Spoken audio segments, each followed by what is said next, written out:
জোর করে কিচ্ছু হয় না, জোর করে কিচ্ছু হয় না, জোর করে কিচ্ছু হয় না। এটা কার ডায়লগ? ম্যান্ডু রানীর ডায়লগ, জোর করে কিচ্ছু হয় না। আর এই ডায়লগটা এখন কে দিতে এসছে? এখন দিতে এসেছে ছোট মা। ছোট মা, ও ছোট মা, সেই ছোট মা, যেই ছোট মা ম্যান্ডু রানীর ছোট মা। মানে ছোটো মা হচ্ছে ম্যান্ডু রানীর কাকি শাশুড়ি। সে এসে আজকের এই একই ডায়লগ দিচ্ছে যে জোর করে কিচ্ছু হয় না। কিন্তু ডায়লগটা কেন এলো? তোমরা দেখেছো যে ছোটো মার একটা রথযাত্রার ভিডিও দিয়েছে। সত্যিই বলছি, যারা যারা ভিডিওটা দেখেছে বেশিরভাগই কমেন্ট করেছে এক্সেলেন্ট ভিডিও হয়েছে। আর এই ক্রেডিটটা সম্পূর্ণ ছোটো মার। যেভাবে আয়োজন বা যেভাবে সমস্ত কিছু প্রেজেন্ট করেছে এবং সুন্দর করে ভয়েস ওভার দিয়েছে, সত্যি নো ডাউট ভিডিওটা ভালো হয়েছে, ভালো লাগারই কথা, ঠিক আছে, তেমনই হয়েছে। আর সেই জন্য সেইভাবে ভিউজও হয়েছে। ওনার যা ভিডিওতে ভিউজ হয় তার থেকে অনেক বেশি ভিউজ হয়েছে এবং সুন্দর সুন্দর কমেন্ট এসছে। এবার উনি আজকের যে ভিডিওটা করেছে সেটা হচ্ছে কমেন্ট বক্স নিয়ে, মানে ওনার কমেন্ট বক্স নিয়ে ভিডিও করেছে, যেখানে কমেন্টগুলো উনি আগে থরলি পড়ে গেছে এবং তারপরে কিছু কমেন্টের উত্তর দিয়েছে। আর তোমাদেরকে আমি একটা ভিডিওতে বলেইছিলাম যে ছোটো মার ওখানে কমেন্ট এসছে ম্যান্ডির ব্যাপারে, আর ছোটো মা সেটা নিয়ে একটা উত্তরও দিয়েছে। আর এইখান থেকেই এসেছে জোর করে কিচ্ছু হয় না। তো চলো, welcome back to my channel. আশা করছি তোমরা সবাই খুব ভালো আছো আর আমিও খুব ভালো আছি। নতুন একটা ভিডিওর সাথে আমি রুনার লাইফস্টাইল থেকে। 32 বছরের রথযাত্রা অনুষ্ঠান, মানে ভাবতে পারছো 32টা বছর ধরে ওদের বাড়িতে রথযাত্রা পালিত হয় এবং সেক্ষেত্রে আগে ওনার শ্বশুরমশাই করতেন, এখন দায়িত্বটা সম্পূর্ণ ওনার এবং ওনার হাজব্যান্ডের উপর পড়েছে এবং বহুদিন ধরে ওনার আর ওনার হাজব্যান্ডই ওইটা করে এসেছে। এখন যেহেতু ছেলে বড় হয়েছে তাই ছেলেরও কিছু কন্ট্রিবিউশন আছে।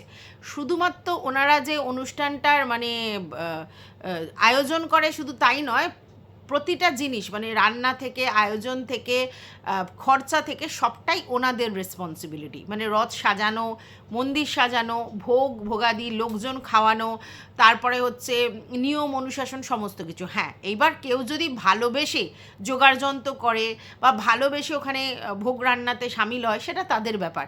তো আমরা এটা দেখেছি যে ভালোবেসে হচ্ছে ম্যান্ডির শাশুড়ি সেখানে ফল ফলাদি কাটছিল, সঙ্গে কে ছিল? বড় মার যে বৌমা, তাকেও দেখেছি ফলের মানে জিনিসপত্র কাটতে এবং খোসা ফোটা সেগুলো হচ্ছে তোমার বালতিতে করে এক জায়গায় জড়ো করতে। মানে ওরা ভালোবেসেই মন্দিরের ভিতরে কাজকর্ম করছিল, ঠিক আছে।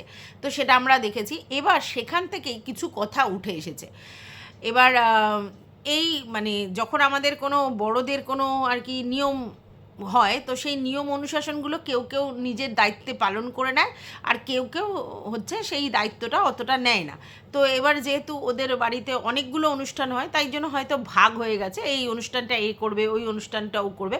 তো ওনারা ওই অনুষ্ঠানটা আর কি ওনার শ্বশুর চলে যাওয়ার পরে নিয়েছিল এবং সেক্ষেত্রে প্রথম থেকে উনি এবং ওনার হাজব্যান্ড দুজনের কন্ট্রিবিউশনে অনুষ্ঠানটা হতো এবং এখন ছেলে করছে বড় হয়ে। তার মানে বুঝতে পেরেছো যে ওর কাকি শাশুড়িও কিন্তু কন্ট্রিবিউট করে পয়সার দিক থেকে এবং নিজের শরীর তো দেয়।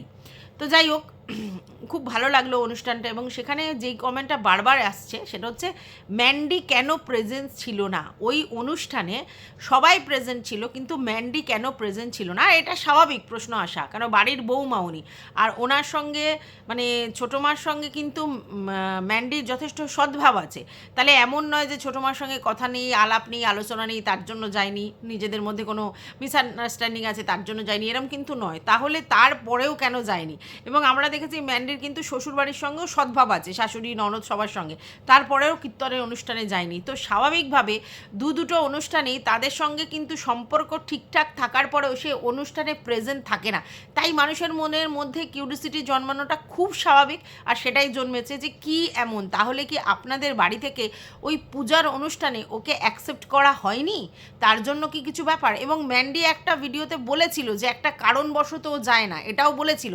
তার জন্যই লোকের মনের মধ্যে একটা কিউরিওসিটির জন্মগ্রহণ করেছে।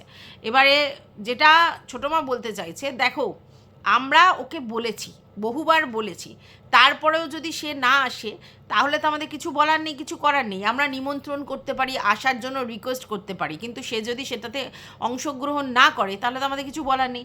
এবং উনি আরেকটা বড় কথা বলেছে, ভাইটাল পার্ট, সেটা হচ্ছে উনি বলেছেন যে ভাই এই রথের দড়ি টানা বা রথের অনুষ্ঠানে প্রেজেন্ট থাকা ভাগ্যের ব্যাপার। সব মানে ভগবান যদি না ডাকে তাহলে কিন্তু হয় না সেটা। আমরা জানি পুরীর মানে যে জায়গাটা পুরী, আমরা কিন্তু এটা শুনেছি যে জগন্নাথ দেব যদি সহায় না হয়, জগন্নাথ দেব যদি না ডাকে, তাহলে পুরীতে যাওয়া সম্ভব নয়। মানে তোমরা ইচ্ছা প্রকাশ করলে আর পুরী চলে গেলে, এরকম কিন্তু না, ওরকম তীর্থস্থান পুরী নয়। তো পুরীতে যদি যেতে হয় তাহলে জগন্নাথ দেবের ডাক পেতে হবে, তবেই তুমি সেখানে যেতে পারবে। হয়তো অনেক সময় টিকিট কাটা থাকে, অনেক সময় অনেক কিছু হয়, তারপরেও যাওয়া হয় না, তার মানে জগন্নাথ দেব তখন তোমাকে ডাকছে না। তো ওইটাই উনি বলেছে যে রথের দড়ি টানা বা রথের প্রসাদ গ্রহণ বা রথে প্রেজেন্ট থাকা এটা কিন্তু ভাগ্যের ব্যাপার। এটা এরকম নয় যে আমি চাইলাম আর থেকে গেলাম, তার মানে সেটার জন্য ভাগ্য করে আসতে হয়। তার মানে উনি এটা পরিষ্কার বুঝিয়ে দিয়েছেন যে ম্যান্ডি সেই ভাগ্য করে আসেনি যে সে সেখানে প্রেজেন্ট থাকতে পারবে। বুঝতে পেরেছো? আচ্ছা, এইবার একজন নাকি ওনাকে বলেছে কমেন্ট বক্সে যে স্যান্ডি নাকি কিছুটা নাস্তিক টাইপের, পুজো আচ্ছা অনুষ্ঠান এগুলো ও মানামানি করে না এবং পুজোর প্রতি ওর কোনো ভক্তি নেই, এটা বলেছে। তখন উনি বলেছেন হ্যাঁ ঠিক, এখন স্যান্ডি অনেকটাই নাস্তিক হয়ে গেছে, ওকে পুজো অনুষ্ঠান হ্যানা ত্যানা কিছুর মধ্যে ও যোগদান করে না, মানে অতটা পুজোর আড়ম্বর অনুষ্ঠান এগুলো পছন্দ করে না, হয়তো মন থেকে ডাকাটাই প্রেফার করে। দিখাবা মানে যে আমরা যে আড়ম্বর করি ঠাকুরের কাছে সেটাও করতে পছন্দ করে না। আচ্ছা, এইবার এই জায়গায় ও যখন গাড়িটা কিনলো তখন কিন্তু আমরা দেখেছি ও কিন্তু নিজে পুজো করেছে ওর বাবার পাশে দাঁড়িয়ে এবং কোষাকুষি নিয়ে যথেষ্ট সুন্দরভাবে, ওর বাবা যেরকমভাবে বলছিল সেরকম। তাহলে সেই পুজোটা কি, ওর যদি ভক্তি না থাকতো, ওর যদি নিষ্ঠা না থাকতো, আর ও যদি ভগবানে বিশ্বাস না করতো, তাহলে গাড়ির পুজোর সময় ও নিজে হাতে কেন পুজো সমস্ত কিছু করলো, মানে যেটুকুনি করা সেটুকুনি কেন করলো? তাহলে ভক্তি নিশ্চয়ই ওর আছে এবং ও বিশ্বাসও করে ভগবানকে, তার জন্য না ও গাড়ির পুজোটা করলো? মানে বিপদ কাটানোর জন্যই তো গাড়ির পুজো। গাড়ি আমরা পুজোটা করি কেন? গাড়ি পুজো করি মানে আমরা একটা নতুন জিনিস ঘরে নিয়ে আসছি, সেটা থেকে যেন আমরা বিপদ মুক্ত থাকি, তাহলে সেই জন্য গাড়ির পুজোটা করা হয়। তাহলে সেই জায়গা থেকে ও বিশ্বাস করে মনে প্রাণে যে ভাই গাড়ির পুজো যদি আমি করি তাহলে আমার বিপদটা কেটে যাবে, এটা তো ও নিশ্চয়ই বিশ্বাস করে, আর তার জন্যই তো পুজোটা করেছিল। ওর বাবাই পুজো করছিলেন কিন্তু সঙ্গে ও ছিল এবং দেখা গেছে যথেষ্ট নিয়ম নিষ্ঠাভাবেই ও পুজোটা করছিল। তাহলে এখানে কি গাড়ির প্রতি ওর একটা প্রেম আছে এবং গাড়িটা যাতে ঠিকঠাক থাকে, কোনোভাবেই তার কোনো ক্ষতি না হয় বা গাড়ি থেকে ওদের যাতে কোনো বিপদ না আসে, তার জন্যই তো পুজোটা করিয়েছে। তাহলে তো ওর অবশ্যই ভক্তি আছে, অবশ্যই নিষ্ঠা আছে, তাহলে এই সব অনুষ্ঠানে কেন থাকে না? তো আমরা তো সেটা ওর মনের ভিতরে গিয়ে বুঝতে পারবো না ওদের কি প্রবলেম না প্রবলেম, কিন্তু কিছু তো একটা প্রবলেম আছে যেটা হয়তো ছোটো মাও জানে না, কিছু তো প্রবলেম আছে ডেফিনেটলি, যার জন্য কিন্তু স্যান্ডিও কিন্তু ম্যান্ডিকে জোর করেনি এবং স্যান্ডিও কিন্তু সেই অনুষ্ঠানে থাকেনি। কীর্তনে যেটা দেখা গেছে যে কীর্তনের সময় ম্যান্ডি থাকেনি, ম্যান্ডি রান্না করেছে মাছ মাংস, তো সেক্ষেত্রে স্যান্ডি মাছ মাংস নাই খেতে পারতো, বা স্যান্ডি বলতে পারতো যে আমি কীর্তনে যাচ্ছি, কিন্তু স্যান্ডিকেও কিন্তু দেখা যায়নি। তাহলে এটা তো নিশ্চয়ই ম্যান্ডি ফোর্স করেছে বলে স্যান্ডি যায়নি এমন নয়, তাহলে স্যান্ডিও মন প্রাণ থেকে সেটা করে না বলেই তাই যায়নি। তো এইটার পিছনে নিশ্চয়ই কিছু রহস্য আছে। এবার সেখানে ছোটো মা বলছে না এরকম কোনো রহস্য নেই এবং আমাদের ফ্যামিলি থেকে কোনো অবজেকশন নেই যে ম্যান্ডি এই পুজোতে আসতে পারবে না বা অংশগ্রহণ করতে পারবে না বা কিছু। হ্যাঁ হতে পারে কোনো সাফোকেশন ওর হচ্ছে। এবার সেখানে ছোটো মা বলছে ছোটোবেলা থেকে ম্যান্ডি সেরকম একটা পুজো আচ্ছা মানে এইসবগুলো দেখে আসেনি। না, পুজো তো সবার বাড়ি নিত্য পুজো তো ডেফিনেটলি হয়েছে, ছোটোখাটো পুজো তো হয়েছে, কিন্তু সেইভাবে গ্যাদারিং যেটা এই পরিবেশে আছে, মানে গোসাই বাড়ির পরিবেশে যেটা আছে, শিষ্যরা আসে, কীর্তন হয়, লোকজন সমাগম হয়, সেটা হয়তো ম্যান্ডি দেখে আসেনি, কারণ ওর বাড়িতে ওদের পুজো ওদের আচার রীতিনীতির মতো হয়েছে, তো সেটা দেখে আসেনি বলে হয়তো ওর এখানে ওই পুজোতে ওইভাবে পার্টিসিপেট করতে সাফোকেশন হয়, এত লোকজন ভিড়ভাট্টা ও হয়তো পছন্দ করে না। এটা কিন্তু কোনো এক্সকিউজ হলো না। আর আপনি তো নিজেও বললেন আপনার বাপের বাড়িতেও সেরকমভাবে এত রীতিনীতি মেনে, এত অনুশাসন মেনে পুজো হতো না, তা বলে কি আপনি পার্টিসিপেট করেননি? তো আমরা জানি যে আমরা যেরকম মানে থাকি, আমরা কিন্তু অন্যর মতো করে ছাঁচে ঢেলে যাই। তাহলে এটা নয় যে আমার বাপের বাড়িতে আমি দেখে আসিনি বলে আমি আর সেগুলো নিয়ম অনুশাসন পালন করব না, এটা নয়, এটা একদমই নয়। তো এটা ভুলভাল কথা। আমি আমার উদাহরণ দিয়ে বলছি, আমার বাপের বাড়িতে মানে অনেক পুজো আচ্চা হতো, এখন আর হয় না, অনেক পুজো আচ্চা হতো। এবং আমার মামার বাড়িতেও প্রচুর গোঁড়া, ওরা প্রচুর পুজো আচ্ছা করতো আর কি, নানা রকম পুজো লেগেই থাকতো, কালী পুজো, এটা পুজো সেটা পুজো। তো সেই তুলনায় আমার মা কিন্তু সেই রকম পুজো আচ্ছায় কোনো দিন পার্টিসিপেট করেনি। তার পিছনে একটা পারিবারিক কারণ আছে, ঠিক আছে? তার জন্যই আমার মা সেইভাবে শ্বশুরবাড়িতে এসে পুজো আচ্ছার ব্যাপারগুলোতে সেভাবে নিজেকে আর কি মেলে সঁপে দেয়নি। তার মানে কি আমার মা ভগবান বিশ্বাস করে না? তার মানে কি আমার মা পুজোর সময় কোনো জিনিসে থাকে না? সব থাকে, কিন্তু একটা আরও ছাড়ো ছাড়ো ব্যাপার আমার মায়ের মধ্যে ছিল, হ্যাঁ। এবং সেক্ষেত্রে আমি তোমাদেরকে আগের দিনই বলেছিলাম যে আমার মা কিন্তু সেরকম একটা উপোস টুপোসও করতো না, ঠিক আছে? এবং এর পিছনে একটা অনেক বড় কারণ আছে, সেটা এখন আমি আর ক্ল্যারিফাই করছি না। কোনো এক সময় কোনো একদিন হয়তো আমি সেটা বলতে পারি, মায়ের জীবন কথা যদি কোনো দিন বলি তাহলে হয়তো বলবো। তো অবশ্যই কোনো পারিবারিক কারণ ছিল, তো সেই জন্য দেখেছিলাম তাকে অতটা পার্টিসিপেট করতে না। আবার আমার মায়ের থেকে আমরা দুজন হয়েছি। আমার বোনের শ্বশুরবাড়িতে প্রচুর নিয়ম, কিন্তু আমার বোন অতটা নিয়ম মানতে পারে না, ঠিক আছে? অত সব কিছু পুজো আচ্চার রীতিনীতিও করতে পারে। তাহলে কি ভক্তি নেই? সেখানে থাকে না, অবশ্যই থাকে। আবার আমার কিন্তু আবার হচ্ছে এই পুজো আচ্চার প্রতি একটু ফিলিংসটা বেশি, হ্যাঁ। আমি কিন্তু একা থাকি, আমাকে কিন্তু কেউ বলবারও নেই, টোকবারও নেই, হ্যাঁ। তারপরেও কিন্তু করি না। আমার বাড়িতে একজন আছে বলা টোকার জন্য, আমার ছেলে। তো যাই হোক, যেটা বলছিলাম, এবার উনি ওখানে বলেছে যে আমরা বহুবার ওকে বলেছি, তারপরেও ও পার্টিসিপেট করে না। আমি নিমন্ত্রণ করি, আমি বলি এবং থাকতে অনুরোধ করি, একটা সময় প্রচুর রিকোয়েস্ট করেছি, কিন্তু ওরা তারপরেও থাকে না। এবং উনি আরেকটা কথা বলেছে যে আমাদের স্যান্ডি নাকি একটা সময় দুর্গাপুজো করতো, ওনাদের বাড়িতে দুর্গাপুজো হতো, এখন হয় না মনে হয়। তো সেই দুর্গাপুজোটা সবটাই কিন্তু স্যান্ডি রীতিনীতি মেনে করতো। তার মানে একটা সময় ও ভক্তি ফক্তি করতো, তাহলে এই ভক্তিটা বা এই আড়ম্বরটা কোথা থেকে উঠে গেল? তাহলে কিছু না কিছু রিজন আছে। আচ্ছা যাই হোক, সেটা তো আমরা জানতে পারবো না, কারণ ওদের জীবনীর মধ্যে সব জিনিসটাই যে আমাদের কাছে ওপেন তা তো নয়, কিছু জিনিস তো হাইড অ্যান্ড সিক নিশ্চয়ই আছে। আচ্ছা, তারপরে উনি বললেন যে দেখো আমার কিন্তু ওর উপর কোনো জোর নেই, একদমই তাই। আমরা নিজের সন্তানদেরই এখনকার দিনে আর জোর করতে পারি না। উনি যদিও বলেছেন আমার নিজের সন্তান হলে আমি হয়তো জোর করতাম। জোর করে কিচ্ছু হয় না ছেলে মা, জোর করে কিচ্ছু হয় না।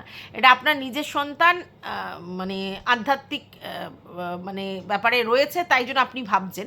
কিন্তু এমন হতেই পারতো যে আপনার ছেলে নাস্তিক, ঠিক আছে? তাহলে আপনি সেটা করতে পারতেন না জোর করে।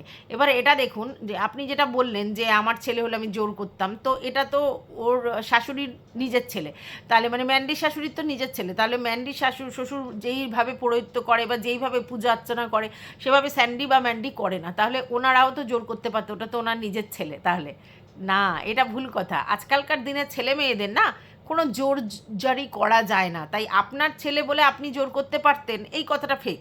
আপনি ও ভাসুরের ছেলে বলে করতে পারছেন না জোর, এরকম নয়। কারণ ভয় দেখিয়ে তো হয় না, কারণ ওরা এখন বড় হয়ে গেছে, ওরা ওদের নিজেদের লাইফস্টাইল লিড করছে। তো সেক্ষেত্রে মা বাবা ওরকম জোরাজুরি করলে কি হবে? অশান্তি ছাড়া কি অন্য কিছু হবে?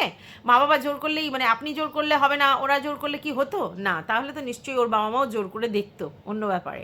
না, জোর করে কিচ্ছু হয় না, বুঝতে পেরেছেন? আপনার কথাটাই একদম রাইট, ঠিক আছে? তো যেটা বলছিলাম সেটা হচ্ছে যে যেই ছেলে একটা সময় দুর্গাপুজোর মতো পুজো করতো, একদিনের পুজো নয়, সেটা 4 থেকে 5 দিনের পুজো, পঞ্চমী থেকে শুরু হয়, তো সেই পুজো সে নিষ্ঠাভাবে করতো, সেই ছেলে আজকের পুজো বিমুখ, নাস্তিক বলতে পারো, কোনো অনুষ্ঠানের রীতিতে থাকে না। কেন? এর পিছনে একটা কারণ তো ডেফিনেটলি আছে। আমি বলি না যে এই পৃথিবীতে যা হয়, যে কোনো জিনিস হয়, তার পিছনে কিছু না কিছু রিজন থাকে। রিজন ছাড়া কোনো দিন কোনো ফলাফল হতে পারে না, ঠিক আছে? মানে রেজাল্ট আসতে পারে না। অতএব রিজন আছে, যেটা একেবারে গোপনভাবে কোনো জায়গায় আছে, মনের মণিকোঠার মধ্যে রয়েছে, যেটা কেউ আউটবাস্ট করে না, কিন্তু কিছু তো ব্যাপার আছেই। আচ্ছা যাই হোক, এবার আপনি বলছেন আপনাদের ফ্যামিলি থেকে কোনো অবজেকশন নেই। এবার অনেকে আপনাকে এটা বলেছে যেহেতু ম্যান্ডির অনেক পয়সা আছে সেহেতু আপনারা ওকে কিছু বলেন না। এবার এখানেও আপনি একটা দামি কথা বলেছেন যে যদি কিছু বলি তাতে কিছু লাভ হবে? আমরা যদি কিছু বলি তাহলেও কি কিছু হবে? ওরা কি শুনবে? তার মানে আপনারা এটা পরিষ্কার স্বীকার করছেন যে ম্যান্ডি এবং স্যান্ডি কথার অবাধ্য, তারা কথা শোনে না, তারা ডেসপারেট, তারা অ্যাডামেন্ট, তারা নিজের মতো করে চলে। এবং সেখানে ওর পয়সা আছে কি পয়সা নেই ম্যাটার নয়, ম্যাটার হচ্ছে ওরা কথা শুনবে না। এবার আপনি এটাও বললেন যে যদি আমরা এটাও ভয় পাই যে আমরা কিছু বলি, যদি কোনো অপমানজনক কথা ওই তরফ থেকে আসে তখন কি হবে? এক্স্যাক্টলি, বড়রা বড়দের সম্মান নিজেদের কাছে রাখে। তো সেই বড়দের যদি বড়রা একটা কিছু কথা বললো আর সেই কথাটার অপোজ করে ছোটরা কিছু বলে দিল, তাহলে কিন্তু সেক্ষেত্রে বড়দের অসম্মান হয়। তার মানে বড়রা ধরো একটা বড় মুখ করে একটা কথা বলেছি যে এটা তোকে করতেই হবে বা জোর করলে এটা তোকে করতে হবে, আর সেখান থেকে যদি অপোনেন্টের লোকেরা সেই কথাটা না মানে, মানে ছোটরা যদি না মানে এবং মুখের উপরে একটা কিছু বলে দেয়, তাহলে তো সেটা অপমানজনক হয়ে যাবে সেই বড়টার জন্য। তাহলে সেক্ষেত্রে এমন কথা কেনই বা আপনি বলবেন যাতে সেই কথাটা কেউ রাখবে না আর আপনি অপমানিত হবেন? অপমানিত হবেন এমন কথা তো বলা যায় না, না? তো এই জায়গাটাও কিন্তু আপনি অনেকটা বুঝিয়ে দিয়েছেন আপনার ইনার মিনিং, এবং আপনি এটাও স্বীকার করেছেন যে একটা সময় অনেক রিকোয়েস্ট করেছেন কিন্তু ওরা রিকোয়েস্ট রাখেনি, এবং আপনি এটাও বুঝিয়ে দিয়েছেন যে অ্যাকচুয়ালি মানে ওদের ভাগ্য ওদেরকে জগন্নাথ দেবের দড়ি টানতে দেয়নি বা রথে থাকতে দেয়নি বা ভোগ গ্রহণ করতে দেয়নি। পরে অবশ্য আপনি ভোগ দিয়েছিলেন, সেগুলো খেয়েছে, সেটা আলাদা জিনিস, কিন্তু ওইভাবে পাত পেরে ভোগটা ওরা খেতে পারেনি। আপনি জানেন কি না জানি না, মানে আমি তো ভোগের পুরো একদম কি বলবো লোভাতুর আমার, মানে ভোগ খাওয়ার। ইভেন সেদিনকে রথের দিন কি হয়েছে, আমাদের এখানে দুটো রথ বেরিয়েছে, একটা ইস্কন থেকে, একটা এমনি মানে যে রথটা বেরোয় সেটা। তো ইস্কন থেকে যে রথ বেরিয়েছে সেই রথে বাতাসা দিয়েছে আর টফি দিয়েছে, আর সঙ্গে শালপাতায় করে ভোগ দিচ্ছিল একটা গাড়ি থেকে। আমি বললে বিশ্বাস করবেন না, আমি সেই ভোগটা নিয়েছি আমার জন্য আর ছেলের জন্য, দুটো আমি নিয়ে এসেছি, কারণ আমার কাছে না ওই ভোগটা অমৃতের সমান, অমৃতের সমান, শুধুই খিচুড়ি, কিন্তু কি বলবো। তো আমি মনে করি সত্যি আমি হয়তো সেই জায়গায় আমার ওইটুকুনি প্রাপ্য ছিল, তার জন্য আমি কিন্তু ভোগটা পেয়েছি, প্রতি বছর পাই না। এই বছর ইস্কনের রথেই এই ভোগটা এরকম যাচ্ছিল, তাই জন্য আমি পেয়েছি। ঠিক আছে, এটা আমার কাছে অনেক পরম সৌভাগ্যের ব্যাপার। রথের দড়ি টানি প্রতিবারই একটু একটু করে ছুঁয়ে, কিন্তু এইবার আমি ভোগটা পেয়েছি, সেটা আমার জন্য আমার কাছে অনেক গুরুত্বপূর্ণ ছিল। তো আপনি একদমই এই সমস্ত কথাগুলো ঠিকঠাক বলেছেন। আর একটা জায়গায় একটা জিনিস পরিষ্কার, সেটা হচ্ছে মুখের উপর ওরা হয়তো না বলে দিতে পারতো বা আপনাদের কথাটা মানতো না, সেটা আপনাদের জন্য যথেষ্টই অসম্মানজনক হতো, তার জন্য না বলেছেন, বেশ করেছেন। এখানে জোর করে কিছুই করা যায় না। ওদের যেদিনকে মন থেকে, আপনি একটা কথা বললেন যে ওদের যেদিনকে মন থেকে মনে হবে সেদিন ওরা নিশ্চয়ই থাকবে, হ্যাঁ সেটাই কথা। যবে ওরা মনে করবে যে ওদের প্রয়োজন ভগবানকে ডাকা, ভগবানের সাহচর্য পাওয়া, এই আড়ম্বরে সামিল হওয়া বা কোনো অনুষ্ঠানে থাকা বা সেইভাবে ভগবানকে ভক্তি শ্রদ্ধার ব্যাপারগুলো করা, যেটা মানে ওই রোজের ব্যাপার নয়, তা ছাড়া যদি করা, তাহলে নিশ্চয়ই সেদিনকে থাকবে। হ্যাঁ, আমরা ওকে কি পূজা অর্চনা করতে দেখি না? হ্যাঁ করতে দেখি পূজা অর্চনা, প্রতিদিনের নিত্য পুজো করে, ঠিক আছে, যেটা কিন্তু আমার মনে হয় করার কোনো প্রয়োজন নেই। তার কারণ হচ্ছে ওদের যেহেতু মন্দির আছে এবং মন্দিরেই সবাই ঠাকুর দেবতা রাখে, তাহলে সেটাই ওদের জন্য পরম। যাদের মন্দির থাকে তারা তো ওইভাবে ঘরের ঠাকুর ওরকমভাবে পাতে না, ঠিক আছে, কিন্তু ওরা পাতে, ওরা নিজেদেরকে আলাদা করে আলাদা ঘরের করেছে, সে ঠিক আছে, এবং সেখানে পূজা অর্চনা করে। এবং এটাও আমরা জানি যখন পুজো অর্চনার মধ্যখানে ওর বাধা পড়ে, ও কিন্তু না স্যান্ডিকে বা না তো মেয়েকে দিয়ে পূজা অর্চনা করায়, তাহলে সেই যদি ওর আর্টসটা থাকতো ডেফিনেটলি ও স্যান্ডিকে দিয়ে বা বাচ্চাকে দিয়ে পূজা অর্চনা করতো, এটা তো খুব স্বাভাবিক ব্যাপার, তো সেটা আমরা দেখি না। তাহলে ওর ভক্তিটা ওইভাবেই সীমাবদ্ধ। এবার অনেকেই বলে যে এই সব না করলে ঘরে অলক্ষ্মী এই হয়, হেনা হয়, তেনা হয়, ঠিক আছে। তো আমি যতদূর দেখেছি, এটা তো কলিকাল, কলিযুগ, তো ম্যান্ডির কিন্তু লক্ষ্মীর অভাব নেই, পয়সা কড়ির কোনো অভাব নেই, ঠিক আছে, কারণ ও ওর কাজটাকে লক্ষ্মী মনে করে, ঠিক আছে, ওর কাজটাকে ও সেই লেভেলের করে পরিশ্রমটা, তো সেই জন্য হয়তো লক্ষ্মী দেবী ওর জন্য ভরে ভরে আছে, মানে কর্মটাকে যেহেতু লক্ষ্মী করেছে। তবে হ্যাঁ, এইরকম আড়ম্বরপূর্ণ জিনিসের ওর মধ্যে ওকে একদমই দেখা যায় না। আর এটা সত্যি একটা কিউরিওসিটির বিষয় যে কি এমন হলো। আর সবথেকে বড় ব্যাপার যে জায়গাটা বেশি হাইলাইট হচ্ছে, সেটা হচ্ছে যে ও কারোর সঙ্গে দেখা করতে গেছে, সেটা হতেই পারে, কিন্তু যেহেতু রেস্টুরেন্টে গিয়ে খেয়েছে, এবং শুধু খায়নি মানে মাছ মাংস ডিম চিংড়ি সেগুলো তো খেয়েছে, তার সঙ্গে যেটা খেয়েছে সেটা হচ্ছে শুয়োর। সেইখানেই কিন্তু লোকের সবথেকে বড় অবজেকশন, কারণ আমরা যারা হিন্দু শাস্ত্র মেনে চলি তাদের মধ্যে এই ব্যাপারটা রয়েছে, সেই জন্য আর কি লোকের চোখে একটু বেশি ঠাটাচ্ছে। এবারে আমরা একটা কথা বলি, আমি অন্তত মনে করি যে ম্যান্ডিকে তোমরা দেখেছো কোনো দিন লোকলজ্জার ভয় পেয়েছে, সমাজকে পরোয়া করেছে, বা মানুষ যেটা মনে করছে যে এটা করা উচিত সেটাকেও উচিত বলে গ্রহণ করেছে? আমি তো দেখিনি। যত অনুচিত কাজই তো করেছে, এবং তার জন্য ওর কাছে সবসময় মানে রিজন রেডি আছে, মানে সবসময় ও এক্সকিউজ রেডি আছে যে এই জন্য ওই জন্য ওই। আর এইটা তো ঠিক, ও বোল্ড, ও ডেসপারেট, এবং সবথেকে বড় কথা ও কিন্তু ওই শুয়োরের গল্পটা না বললেও পারতো, আমি কিন্তু বুঝতে পারতাম না, কিন্তু ওটা কিন্তু ও বলেছে। এই জায়গায় ওর সৎসাহস আছে, আর ও জানে এটা করলে কন্ট্রোভার্সি হবেই, ওটাও জানতো। এবং আমি তো মনে করি ও জেনে শুনেই করেছে ব্যাপারটা, ও কোনো কিছু লোকাচুরি কিন্তু করেনি, যে লুকিয়েছে আমি খেয়েছি বা খেয়েও মিথ্যা কথা বলেছে, এটা কিন্তু কিন্তু করেনি। মিথ্যে কিন্তু ম্যান্ডি খুব একটা বেশি বলে না, তাই না, খুব প্রয়োজন না পড়লে। হ্যাঁ, এবার আমি জানি না যে ওর দিদিভাইয়ের ব্যাপারে কত কী বলছে, কতটা মিথ্যা কতটা সত্যি, কিন্তু দিদিভাইয়ের ওই ব্যাপারটা ফুটেজটাও সবার কাছে চলে এসেছে, তোমরা জানো বিবাহবার্ষিকীর যে ফুটেজটা সেটাও কিন্তু চলে এসেছে। সবাই যেটা জিজ্ঞাসা করছে কোথায় দেখা গেছে কোথায় দেখা গেছে, সেটা হচ্ছে ম্যান্ডির 7 মাস আগের ভিডিও বিবাহবার্ষিকীর, যেখানে 16 মিনিটে দেখা গেছে ভাগ্নুকাণ্ড। তো সেটাও তো ম্যান্ডি মিথ্যা কথা বলেনি, তার জন্য আমাদের সামনে পুরো পরিষ্কার হয়ে এসেছে। আর এই শুয়োরের ব্যাপারটা ও না বলতে পারতো, কিন্তু বললি সেটা বলেছে, এবং ও জানতো এটা নিয়ে কন্ট্রোভার্সি হবে, রথের দিন বলে আরও বেশি বেশি হবে, কিন্তু তারপরেও ও কিন্তু মিথ্যা বলেনি এবং অ্যাডামেন্টলি পুরো ব্যাপারটাকে ম্যানেজ করেছে। বাট এটার পর যে এটাতে ঝড় উঠবে মানে কন্ট্রোভার্সি ক্রিয়েটাররা ভিউয়ার্সদের মধ্যে, সেটা ও জানতো। তো যাই হোক, তো ওভারঅল মিলিয়ে আমার ছোটো মার বক্তব্যের উপরে এগুলোই বক্তব্য ছিল। ছোটো মা ভিডিওটা অনেক বড়ই করেছে, আর করে বলছে যে ছোট করে বললাম, তারপর বললো না অনেক বড় হয়ে গেছে। না, ছোটো মা আগে দেখতাম কমেন্ট বক্সের কমেন্ট তুলে তুলে প্রতিদিন ভিডিওতে বলতো, মানে ভিডিও অর্ধেক তারপরে কমেন্ট বক্স পড়তো, কিন্তু এবারে আর সেটা ছোটো মা করছে না, এবং সেটা বুদ্ধিমানের কাজ। ঠিক আছে, আজকের উনি কমেন্টের উত্তর দিতে এসেছেন, দিয়ে একটা ভিডিও করে নিয়েছে, সেটা ঠিক আছে, ইটস ওকে। বাট ওই প্রতিদিন ভিডিওর সঙ্গে কমেন্ট পড়া এটা একটুখানি অড ব্যাপার। দু একটা পড়লো ঠিক আছে, উনি প্রত্যেকটা ভিডিও আগে প্রতিটা কমেন্ট পড়তো, সেটা অতটা বোরিং লাগতো। এইটা ভালো আছে। আর এখন না, যবে থেকে উনি ওনার ছেলের ব্যাপারটা সামনে নিয়ে এসছে, ছেলের অমৃত কথা হ্যানা তানা এই সেই আধ্যাত্মিক ব্যাপার, তবে থেকে কিন্তু ওনার ভিডিওতে অনেক ভালো ভিউজ হয়, এবং সত্যি কথা বলতে ওনার ভিডিওগুলো দেখতেও ভালো লাগে, অনেকেই সেগুলো দেখে। তো আমার মনে হয় যে উনি ঠিক পথে এগোচ্ছে। আর কিছু বলার নেই এই ভিডিওটাতে। তোমাদের যদি কিছু বক্তব্য থাকে অবশ্যই কমেন্ট বক্সে জানিও।